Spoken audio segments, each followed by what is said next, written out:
कळंबोलीतील कारसेवक दीपक घोसाळकरांचा सत्कार।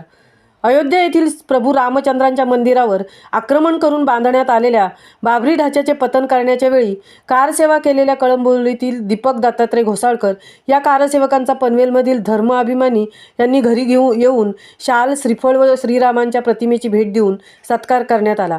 1992ला कारसेवा करण्यासाठी सुधागड तालुक्यातील पाली गावातील दीपक दत्तात्रय घोसाळकर हे विश्व हिंदू परिषदेच्या माध्यमातून कारसेवेला अयोध्या येथे गेले होते। त्यांनी व त्यांच्यासह लाखो लोकांनी केलेल्या कारसेवेमुळे सुंदर असे रामचंद्रांचे मंदिर साकारित झाले असून त्याचा लोकार्पण सोहळा हा सोमवारी करण्यात आला।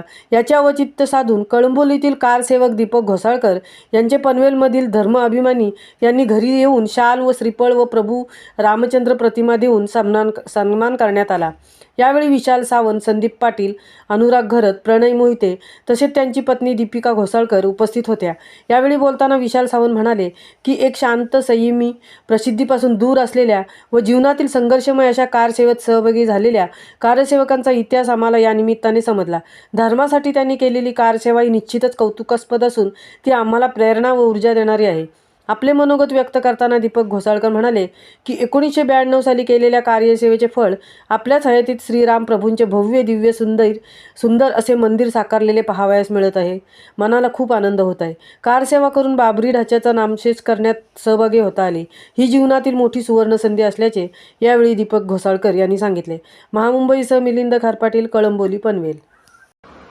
आज अयोध्येमध्ये जो 500 वर्षापूर्वीपासून जो लढा सुरू होता आपल्या हिंदू बांधवांचा, आज तो निश्चितच फळाला आलेला आहे। आणि ज्या लोकांनी, ज्या हिंदू धर्मातल्या आपल्या सर्व बांधवांनी अयोध्येमध्ये राम मंदिर व्हावं यासाठी जे काही बलिदान दिले आहे किंवा जी कारसेवा केली आहे, काहींनी खारेचा वाटा उचलला आहे, त्यांच्या योगदानामुळे आणि सर्व हिंदू धर्मियांमुळे आज आपलं रामलल्लाचं मंदिर तिथे साकारत आहे। आणि खरोखरच आपल्या सर्वांच्या दृष्टीने अभिमानाची गोष्ट आहे। मलाही कारसेवा करण्याची 1992 साली संपूर्ण संधी मिळाली।